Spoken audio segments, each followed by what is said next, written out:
Hello ji, good morning, welcome to exam today.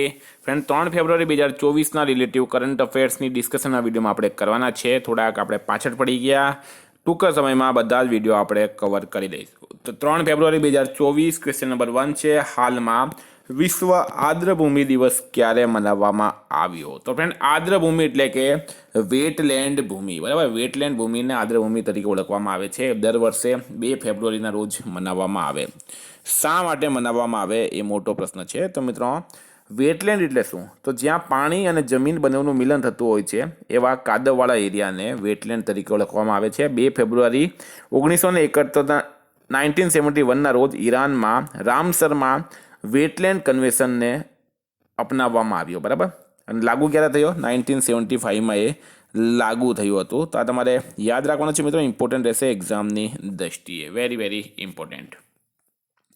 હાલમાં 16મા નાણાં આયોગના સદસ્ય કોણ બન્યા છે? તો 16મા નાણાં આયોગના સદસ્ય કોણ બન્યા? તો ફ્રેન્ડ રાઈટ આન્સર છે એમાં અજય નારાયણ ઝા। અજય નારાયણ ઝા 16મા નાણાં આયોગના હાલમાં સદસ્ય બન્યા છે, બરાબર। અજય નારાયણ ઝા 16મા નાણાં આયોગના સદસ્ય બન્યા છે। ખૂબ ખૂબ ઇમ્પોર્ટન્ટ એક્ઝામની દ્રષ્ટિએ। હાલમાં ઉજવાયેલા 75મા પ્રજાસત્તાક દિનની પરેડમાં કયા રાજ્યના ટેબ્લોએ પીપલ્સ ચોઇસ શ્રેણીમાં પ્રથમ સ્થાન મેળવ્યું? તો 75મો પ્રજાસત્તાક દિવસ હાલમાં ઉજવવામાં આવ્યો। મુખ્ય મહેમાન હતા ફ્રાન્સના રાષ્ટ્રપતિ ઇમ્યુનલ મેક્રોન અને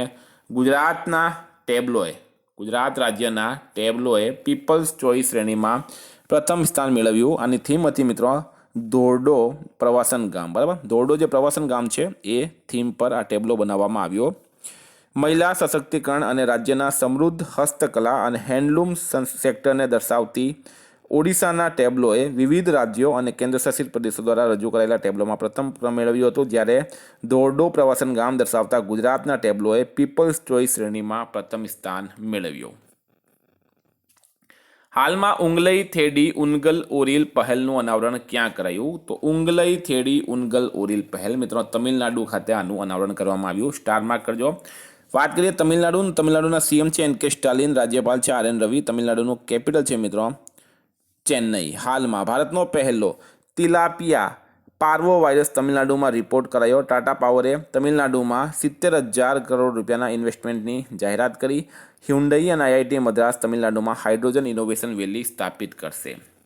વિદ્યાર્થી મિત્રો, specially Gujarat police constable PSI LRD માટે એક્ઝામ ટુડેનું લેટેસ્ટ એક વર્ષનું કરંટ અફેર સાથે national games, Commonwealth, T20 world cup, FIFA world cup, Olympic, Paralympic, Covid, IPL, GI tag, બલેના, ભારત ગુજરાતના વર્તમાન પદાધિકારી, પુસ્તક લેખક, company CEO, brand ambassador, award GK, sports GK, G20 summit, Ayodhya GK જેવી ટોટલ 44થી વધારે કરંટ અફેર્સની પીડીએફ, 10,000થી વધારે પ્રશ્નો, પૂરા એક વર્ષનું લેટેસ્ટ કરંટ અફેર્સ। તો પીડીએફ માટે માત્ર 250 રૂપિયા 9510411961 પર ગૂગલ પે, ફોનપે, પેટીએમ કંઈ પણ કરો, સ્ક્રીનશોટ મોકલી આપો, 2 મિનિટમાં પીડીએફ મળી જશે।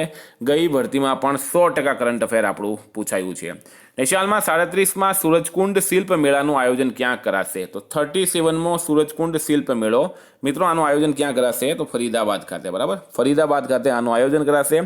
વાત કરીએ થીમ સ્ટેટ એટલે કે થીમ રાજ્ય કયો છે? તો થીમ રાજ્ય છે મિત્રો આમાં ગુજરાત, ફરીદાબાદ હરિયાણામાં આવેલું છે। નેશનલમાં ભારત સરકારે કયા એરપોર્ટને ઇન્ટરનેશનલ એરપોર્ટનો દરજ્જો આપ્યો છે? તો ભારત સરકાર દ્વારા કયા એરપોર્ટને ઇન્ટરનેશનલ એરપોર્ટનો દરજ્જો આપવામાં આવ્યો? તો ફ્રેન્ડ રાઈટ આન્સર છે આમાં સુરત એરપોર્ટને ઇન્ટરનેશનલ એરપોર્ટનો દરજ્જો આપ્યો છે હાલમાં ભારત સરકારે। સુરત ગુજરાતમાં છે એટલે ઇમ્પોર્ટન્ટ રહેશે। એના પછી હાલમાં કોને ઉત્કૃષ્ટ માનવીય પ્રયાસો માટે ચેમ્પિયન્સ ઓફ ચેન્જ એવોર્ડથી સન્માનિત કરાયા? તો ઉત્કૃષ્ટ માનવીય પ્રયાસો માટે ચેમ્પિયન્સ ઓફ ચેન્જ એવોર્ડથી કોને સન્માનિત કરવામાં આવ્યા છે? તો સોનુ સૂદને, બરાબર। સોનુ સૂદ મિત્રો અભિનેતા છે, ખૂબ જ પ્રખ્યાત છે, લોકોની ઘણી ઘણી મદદ કરતા હોય છે સોનુ સૂદ। મિત્રો વાત થઈ છે હવે એવોર્ડની। તો હાલમાં મિસ અમેરિકા 2024નો તાજ મેડિસન માર્સે જીત્યો। ઘુડસવારી માટે અર્જુન એવોર્ડ મેળવવાવાળી પહેલી ભારતીય મહિલા દિવ્યકૃતિ સિંઘ બની છે।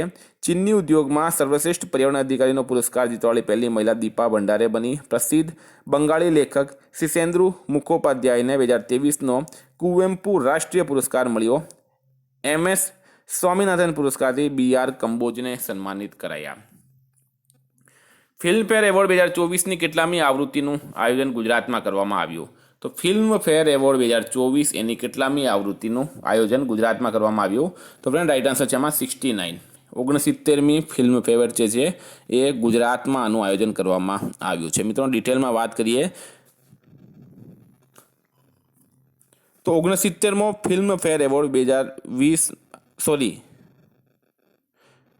મુંબઈની બહાર કોઈ ફિલ્મફેર એવોર્ડ સમારોહ યોજાય તેવી આ પ્રથમ ઘટના બની છે, બરાબર મિત્રો. વાત કરીએ 69માં હ્યુન્ડાઈ ફિલ્મફેર એવોર્ડની, તો શ્રેષ્ઠ ફિલ્મ બની છે 12th ફેલ. બેસ્ટ ડાયરેક્ટર બન્યા છે વીરુ વિનોદ ચોપડા 12 પાસ માટે. મુખ્ય ભૂમિકામાં શ્રેષ્ઠ અભિનેતા પુરુષ બન્યા છે રણવીર કપૂર એનિમલ માટે, અને મુખ્ય ભૂમિકામાં શ્રેષ્ઠ અભિનેત્રી બની છે આલિયા ભટ્ટ રોકી એન્ડ રાની કી પ્રેમ કહાની માટે. હાલમાં અંતરિમ બજેટ 2024માં કયા મંત્રાલયને સૌથી વધુ બજેટ આવંટિત કરવામાં આવ્યું? તો અંતરિમ બજેટ 2024માં કયા મંત્રાલયને સૌથી વધુ બજેટ આવંટિત કરવામાં આવ્યું? તો રાઈટ આન્સર છે મિત્રો સંરક્ષણ મંત્રાલય, રક્ષા મંત્રાલયને. રક્ષા મંત્રાલયને ટોટલ 61 લાખ કરોડ રૂપિયા મળ્યા છે. કેટલા? 6.1 લાખ કરોડ મળ્યા છે. 6.1 લાખ કરોડ રક્ષા મંત્રાલયને મળ્યા છે. બીજા નંબર પર છે મિત્રો સડક પરિવહન રાજમાર્ગ મંત્રાલય, જેને 2.78 લાખ કરોડ રૂપિયા આપવામાં આવ્યા. હાલમાં દેશનો પહેલો આઈઆઈટી સેટેલાઇટ કેમ્પસ ક્યાં વિકસિત થશે? તો મિત્રો રાઈટ આન્સર છે એમાં ઉજ્જૈન ખાતે. ઉજ્જૈન ખાતે દેશનો પહેલો આઈઆઈટી સેટેલાઇટ કેમ્પસ વિકસિત કરવામાં આવશે.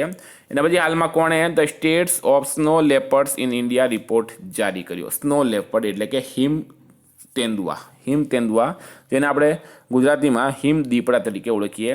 તો the status of snow leopards in India report જારી કર્યો છે. ભૂપેન્દ્ર યાદવ કેન્દ્રીય મંત્રી છે મિત્રો. એમના પ્રમાણે ભારતમાં જે હિમ એટલે કે સ્નો તેંદુઆ છે, સ્નો દીપડા છે, એની સંખ્યા છે 718. કેટલી છે? 718 જેટલી સંખ્યા છે.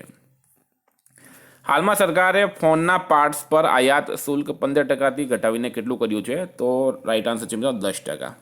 ફોનના પાર્ટ્સ પર આયાત શુલ્ક સરકારે 15%થી ઘટાડીને 10% કર્યું છે. એના પછી હાલમાં ભારતીય નૌસેનાએ કયા વર્ષને નૌસેના નાગરિકોનો વર્ષ જાહેર કર્યો? તો ભારતની નૌસેના દ્વારા કયા વર્ષને નૌસેના નાગરિકોનો વર્ષ જાહેર કરાયો? તો ફ્રેન્ડ રાઈટ આન્સર છે આમાં 2024ને. કયા વર્ષને? 2024ને કરાયો છે મિત્રો. ભારતના નેવી પ્રમુખ કોણ છે હાલમાં? તો એડમિરલ આર હરિકુમાર. કોણ છે?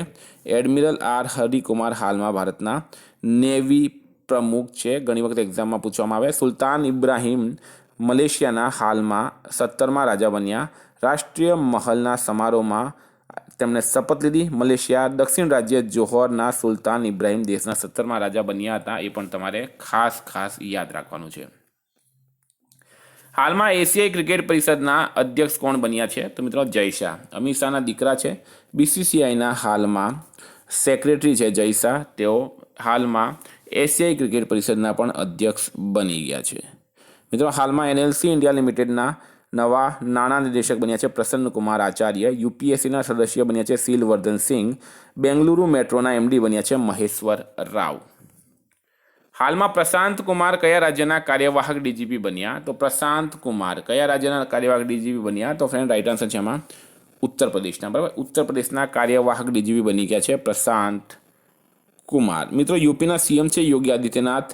રાજ્યપાલ છે આનંદીબેન પટેલ. ઉત્તર પ્રદેશનું કેપિટલ છે મિત્રો લખનઉ. લખનઉ આવેલું છે ગોમતી નદીના કિનારે. હાલમાં ભારતનો પહેલો કેન્દ્ર દ્વારા પોષિત ગાય અભયારણ્ય મુઝફ્ફરનગરમાં બનશે. ભારતની પહેલી એઆઈસીટી લખનઉમાં બની.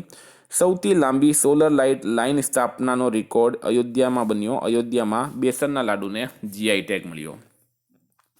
હાલમાં ભારતના પહેલા બીચ સાઇડ સ્ટાર્ટઅપ ફેસ્ટનું આયોજન ક્યાં થશે? તો ભારતના પહેલા બીચ સાઇડ સ્ટાર્ટઅપ ફેસ્ટનું આયોજન ક્યાં થશે? તો ફ્રેન્ડ રાઈટ આન્સર છે આમાં મેંગલુરુ ખાતે. બરાબર, મેંગલુરુ ખાતે 16 થી 18 ફેબ્રુઆરી સુધી આનું આયોજન કરવામાં આવશે. એના પછી હાલમાં ચંપઈ સોરેન કયા રાજ્યના મુખ્યમંત્રી બન્યા છે? તો ચંપઈ સોરેન મિત્રો એ ઝારખંડના મુખ્યમંત્રી બન્યા. બરાબર, ઝારખંડના સીએમ હતા મિત્રો હેમંત સોરેન.